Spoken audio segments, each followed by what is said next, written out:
Carb and all the necessary tuning adventures that I've had to take aware of and make myself useful in trying to nitpick and dig deeper and find out why the AFR gauges are either leaning or richening out. So we're going to go ahead and go for a test drive. This is a cold start, so let me go ahead and show you what we got.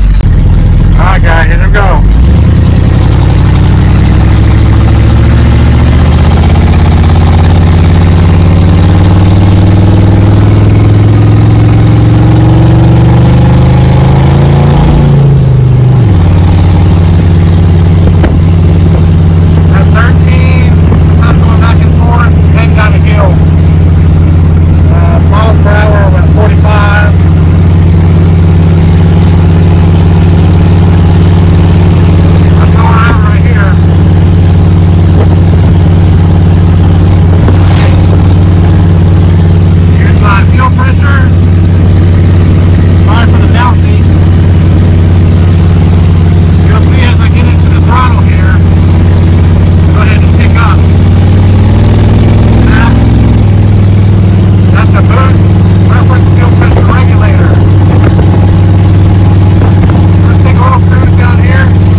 Duty spring on my distributor and realized my vacuum advance was not even hooked up or anything. So let me go ahead and come to a stop here.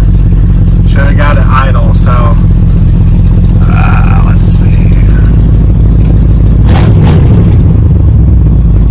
Alright, put it back in drive. So about 14.7, so let's go ahead and hit it.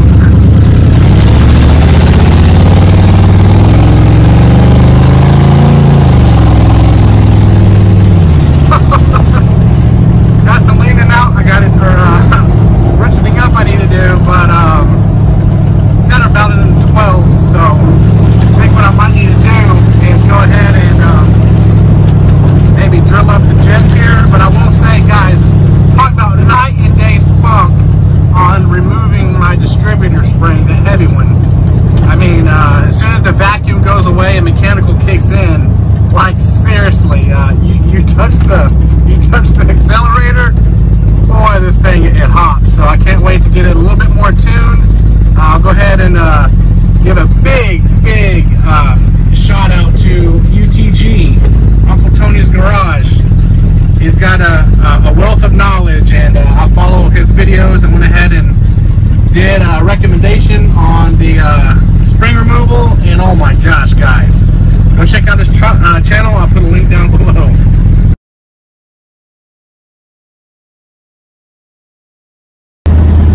Alright guys, so when I get back, we're going to go ahead and pop the hood. I'm going to go ahead and remove the carb. I want to go in further depth of what I had to do to go ahead and tweak and tune my carburetor. It's a lot of important stuff, and especially I'm using the Hanger 18 approach. The only sidekick is that mine is a 2-barrel carb, which I haven't seen. So there's going to be a pretty big game changer out here for all of us that are budget minded. And we're trying to get this boost reference carb so we can go ahead and deal with either single or double turbochargers. So I got some interesting stuff to go over with what I went ahead and blocked on vacuum, what I've tweaked on the air fuel idling screws. Also, extreme importance here is the boost reference power valve that I went ahead and engineered and kind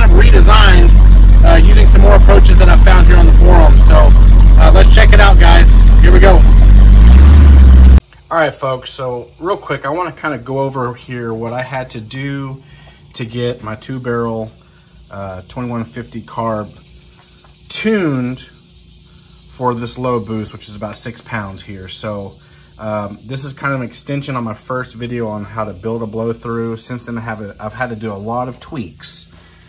So we're going to pretty much start from the external part and kind of go on the inside. That way I can disassemble everything here on film and get it for you. So first and foremost, like pretty much all blow through carbs, you want to add a vent tube extension. This is going to help out with the airflow in your carb hat. That's going to go down into the air horns and optimize that fuel that gets sprayed down into your intake. So this is a definite must, and especially if you have an AFR gauge, because you're going to see dramatic results just on that gauge alone by adding these extensions. So depending on your apparatus, whether it's a 4-barrel or what have you, or how much boost you're using, typically these extensions can change in length.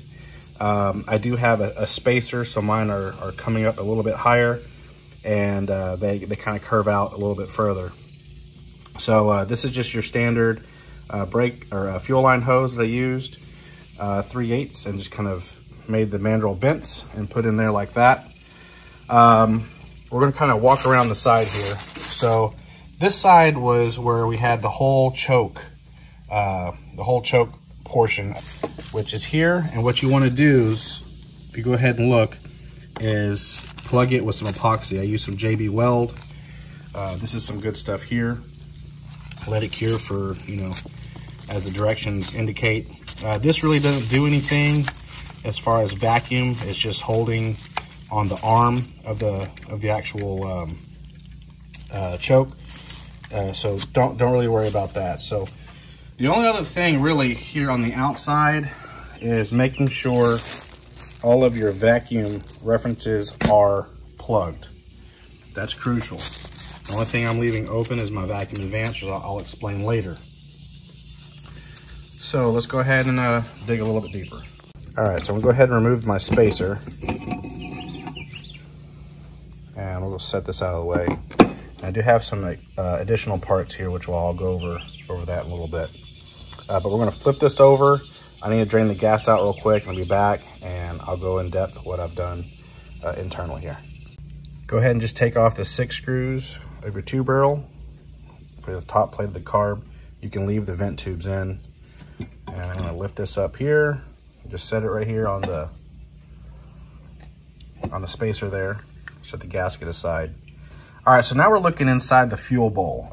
It is vital and extremely important that you make sure your float here is nitrofill. It cannot be brass, and it can't be plastic or that styrofoam, because under the boost pressure here in the fuel bowl, it'll actually crush, even with minimal boost, which in my setup I'm doing 6 pounds.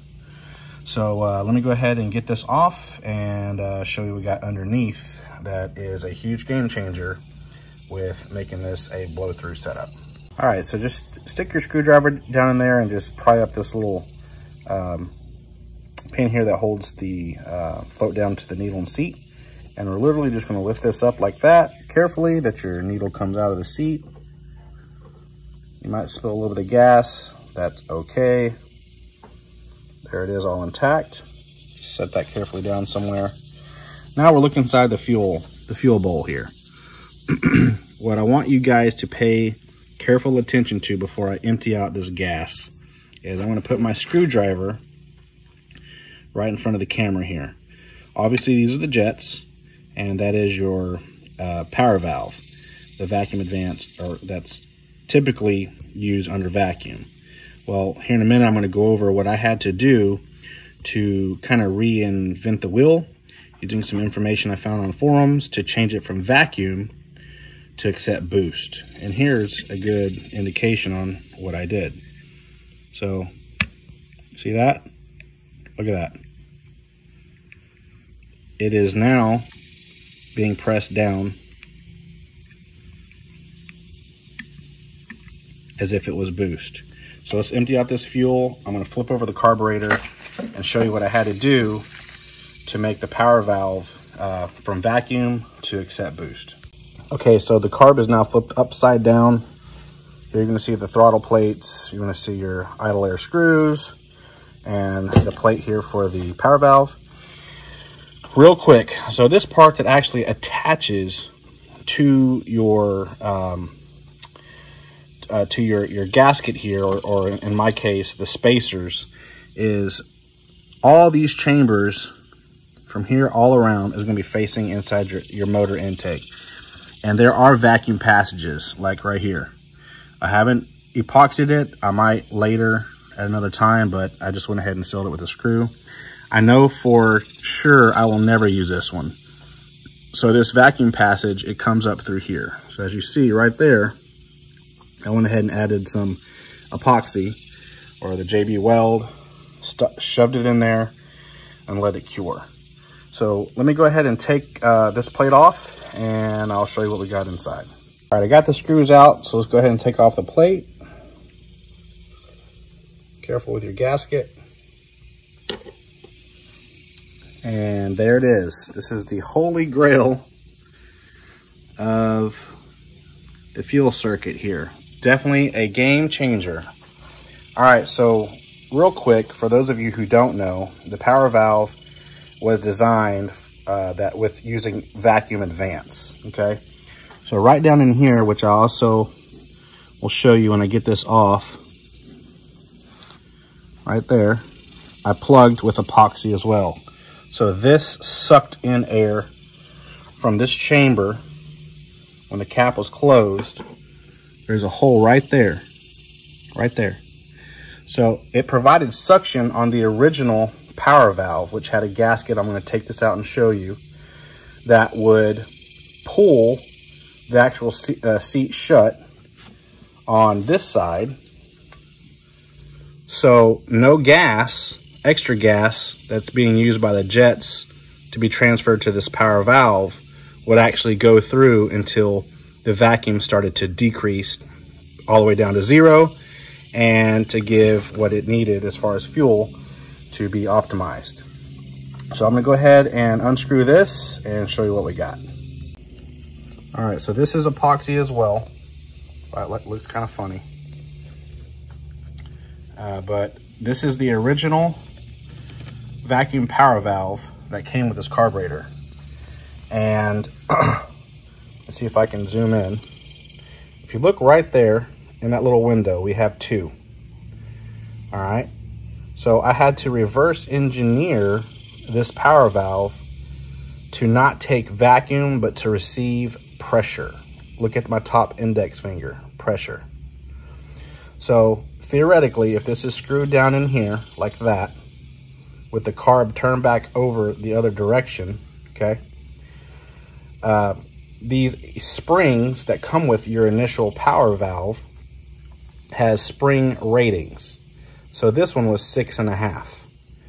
So a rule of thumb is your spring, math-wise, would go from the vacuum rating to pressure by basically cutting it in half. So if this was 6.5 spring rating for vacuum, it would probably open up at 3.5 or 3.25 of boost, okay?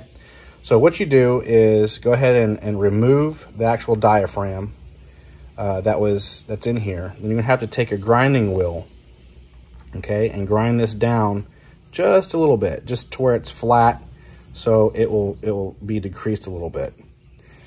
And I'm not sure if I can get a light in there, but you'll see the brass, okay? So you're gonna take everything apart and basically flip it around. So now, when the boost, we're gonna pretend like my finger is the boost, is gonna act as if it's pressurizing the fuel bowl. You see how right here in the window, it's stopping the fuel, but as soon as boost hits it, the fuel is gonna escape through the power valve windows. And if you look down inside here, that's where your fuel gets received, okay? So you could probably even get away with using a 4 window if you can find one. but this one came with a 2-window. It's doing me just great. So that's what you do here is you disassemble your power valve, okay? I'll go through it again. Take out the diaphragm. You're going to grind down this whole side of the power valve. Maybe, I can't even explain, probably the width of the gasket. That's a good example. So I'm going to grind down the top of this about that far, okay? And then what you do is you pull out the spring and this brass piece, all right? Then you're going to flip it around because this part right here was actually up here because it acts as a suction. And so you reverse it and put it back in here this way. So the base part was underneath this. I was able to use a dime. Literally, guys, a 10-cent dime. And all I needed to do is just chafe the edge of the dime. It fit in here perfect, okay? Then you just epoxy it with the JB Weld, this stuff here, let it set.